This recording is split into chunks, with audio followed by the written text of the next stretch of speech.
हाय दोस्तों, मैं हूँ रोहित और आप देख रहे हो रोहित। आपका वेलकम है मेरे यूट्यूब चैनल पर।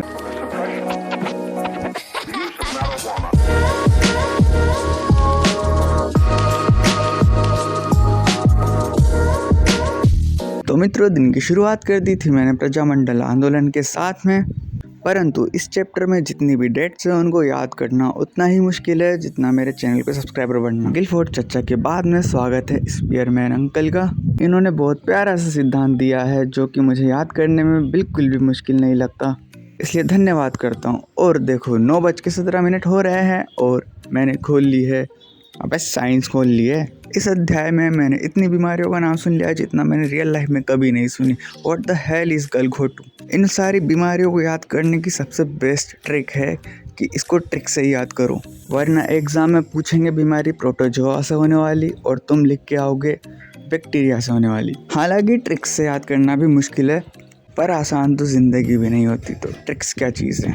मुझे इसीलिए रटने वाली चीज़ों से नफरत है क्योंकि मैं रट नहीं पाता, और इनमें से कुछ एक सब्जेक्ट्स है साइंस और साइकोलॉजी, एंड बहुत हद तक जीके भी। और अब मैं पढ़ने वाला हूँ मेरा प्रियतम विषय जिसका नाम है गणित। हालांकि कॉम्पिटिटिव एग्ज़ाम्स की मैथ्स भी बहुत ज़्यादा हार्ड लगती है मुझे, पर हाँ, जैसे जैसे प्रैक्टिस बढ़ती जाती है हार्डनेस कम होती जाती है। गणित विषय में महारत हासिल करने का एकमात्र उपाय है कि तुम जितना ज़्यादा अभ्यास कर सको उतना करो, और नहीं करोगे तो इससे मुझे ही फ़ायदा है क्योंकि मेरा कंपटीशन और ज़्यादा कम हो जाएगा।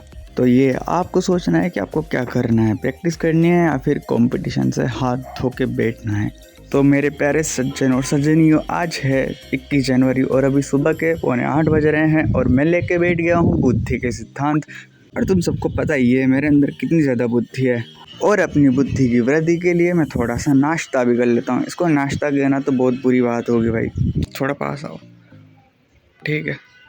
तो मैं तुमको कुछ टाइम टेबल से रिलेटेड कुछ चीज़ें बताने वाला था। देखो, आपके सिलेबस में जितने भी टॉपिक्स है, जितने भी सब्जेक्ट्स है, उनको है ना अलग से लिख लो कहीं पे, ठीक है।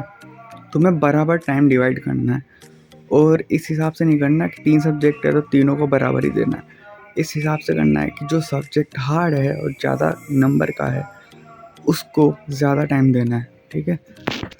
और सुबह के वक्त जब भी तुम सबसे पहला सब्जेक्ट पढ़ो, मतलब सुबह कोई दिन में शुरू करता है, कोई सुबह सुबह शुरू कर देता है, तो जो भी सबसे पहला सब्जेक्ट उठाओ तो वो ऐसा सब्जेक्ट उठाओ जो तुम्हें समझ में नहीं आता है या फिर बहुत हार्ड लगता है। क्योंकि अगर तुम सुबह के वक्त ही सबसे पहले हार्ड चीज़ें कंप्लीट कर लोगे तो तुम्हें बाद में स्ट्रेस नहीं होगा पूरे दिन, फिर तुम आराम से पूरे टारगेट्स कंप्लीट कर लोगे, ठीक है। और जिसको ज़्यादा देर कंसंट्रेशन बनाए रखने में मतलब तकलीफ़ होती है, उनके लिए एक बहुत ही प्रैक्टिकल टिप बता रहा हूँ, ठीक है।